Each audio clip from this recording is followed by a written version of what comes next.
Exporting stems in Studio One is super useful if you want to share your project with another producer or perhaps to another DAW. But before you do this, it's really worth understanding the relationship between tracks and channels in Studio One. If we take a look at this super simple project, we can see that there are 3 tracks. We've got some drums, guitar, and bass, and they all happen to be virtual instruments. But if we open up our mix view, we can see there's a lot more than 3 channels being used. Now that's partially because with my drums, and I'm using Addictive Drums here, I have each of my drum channels from Addictive Drums going to separate channels in Studio One.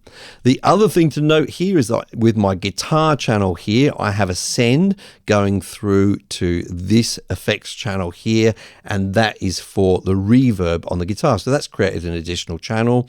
Also with the snare from the drum kit, I have that going through to an effects bus over here with some reverb on it. And indeed all of the drums, all of the ones in blue here, are all going out to this drum bus over here. Okay, so there's an additional channel there.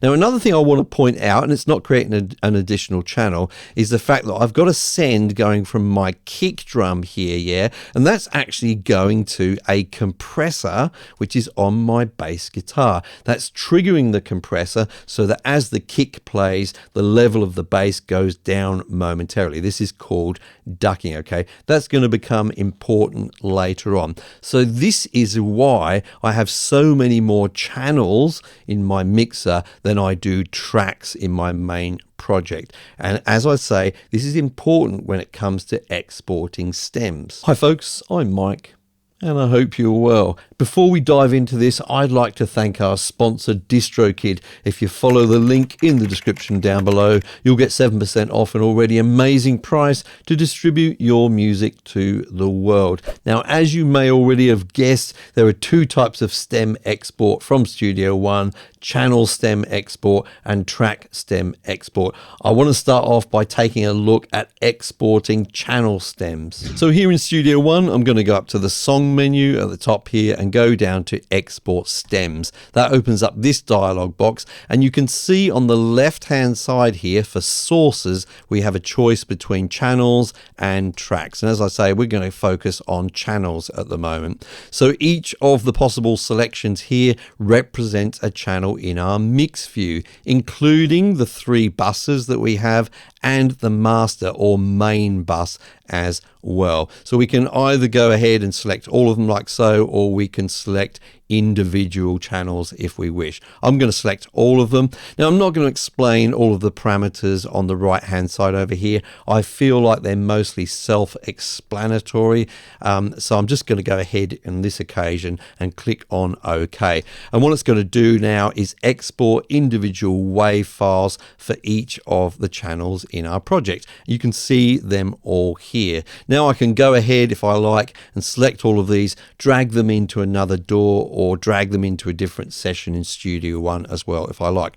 But what do each of these WAV files actually contain? Well, let's delete them for a moment and go back to our project and discuss that.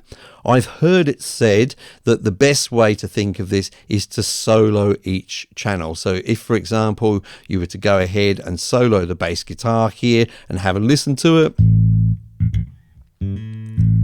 that will represent what is going to be in that audio file.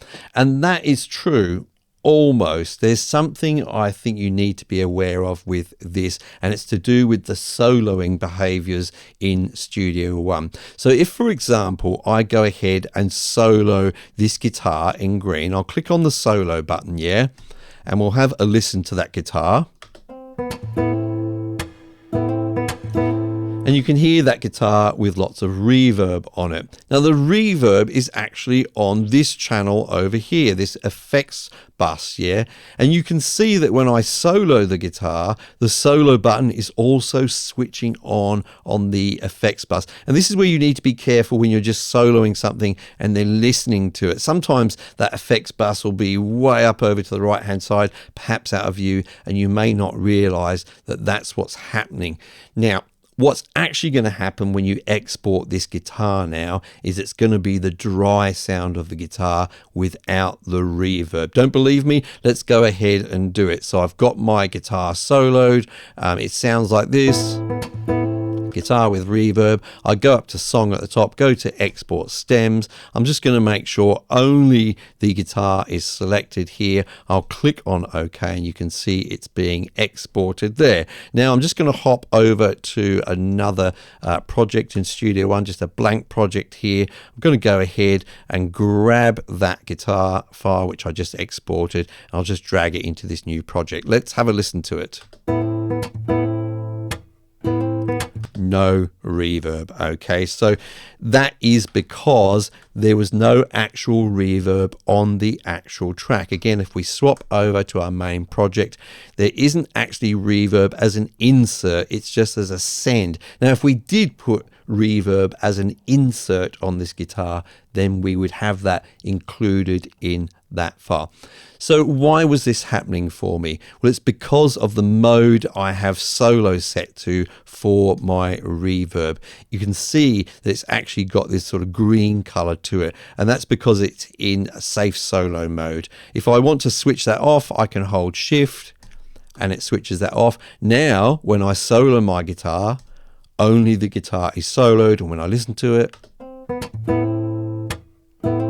that's the actual sound that I get with the export. So it's worth being mindful of that if you go along with this theory of what's being exported is whatever you solo. Now, another thing that I think is worth mentioning, which I've come across, is the behavior of side chains. So with our bass guitar over here, yeah, it's got this compressor on it. If we open up that compressor, in actual fact, it's on a very extreme setting at the moment. Let me just adjust that.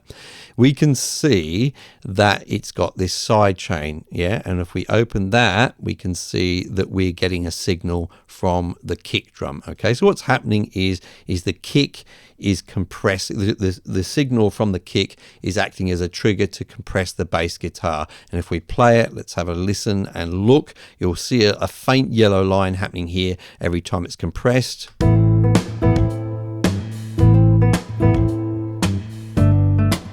Yep, that's fine. Now, if I'm just going to make that really, really extreme, okay, it's going to be really over compressed. I'll just put the threshold all the way down here. Have a listen.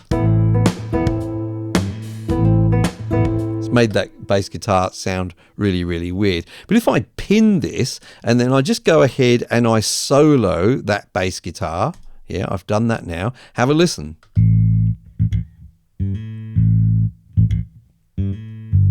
It actually hasn't got that compression on. It's not being compressed by the kick. There's several reasons for that, and I could make it so that when I solo this, I can hear that compression. But just take note that we're not actually hearing that compression when we solo the bass guitar. Remember, I've got that extreme setting on there. So let's go ahead and actually go up to Song and go to Export Stems and then select just the bass guitar this time. I'll click on OK. Yeah, that's exporting the bass guitar. And again, I'll switch over to my other project like so. I'll go down there, select the bass guitar, drag that into the project. Let's have a listen. It's very definitely got that very extreme compression on it, even though when we soloed it, we couldn't hear it. So again, it's worth remembering this, that even though when you solo it, it may not have the effects of the side chains on it, when Studio One actually exports it, I think it's a good thing, in my opinion, that it does honor the side chains that you've created. The side chains, did you notice that in my voice? Weird. I'll keep that in. The side chains. Okay, I think we better move on to track exporting. But first, one time you definitely wouldn't export stems from Studio One is when you actually want to release your track. For that, I would recommend using the project page, mastering it, and then exporting it as a stereo WAV file. If you want to release your track, I recommend you use our sponsor, DistroKid. You just have to upload the WAV file, some artwork, fill in a simple form, and DistroKid gets out out to all of the major platforms like Spotify, Apple Music, Amazon Music, Google Play, etc. Just follow the VIP link in the description down below and you'll get 7% off. Now, when we're exporting tracks, the question of what we're actually going to have in the file is much more simple to ask, because it is indeed a case of if you solo the track, like say these drums here, and I play them, everything we hear is what's going to be in that individual exported file, okay? And this is interesting because the effects of soloing are slightly different here. Let's go to our example again of soloing the guitar. So I'm going to solo the guitar from the tracks view, and you'll notice that the guitar has been soloed, but also that reverb has been soloed as well, yeah? And that is because I had that solo safe mode switched on for that reverb. So I'm actually going to go ahead and solo that guitar from the tracks view, go up to song at the top here, go down to export stems. I'm going to make sure I've got tracks selected, and I'm just going to make sure I've only got the guitar tracks selected there. I'll click on OK, and that's going to export my guitar. Now, before we have a listen to that, let's go ahead and actually change the behavior of this solo button here, yeah? So I'm just going to switch that solo safe mode off. Okay, I'll do it for all of the effects channels here. Now I'm going to go ahead again and I'm going to solo this guitar. Let's have a listen to it.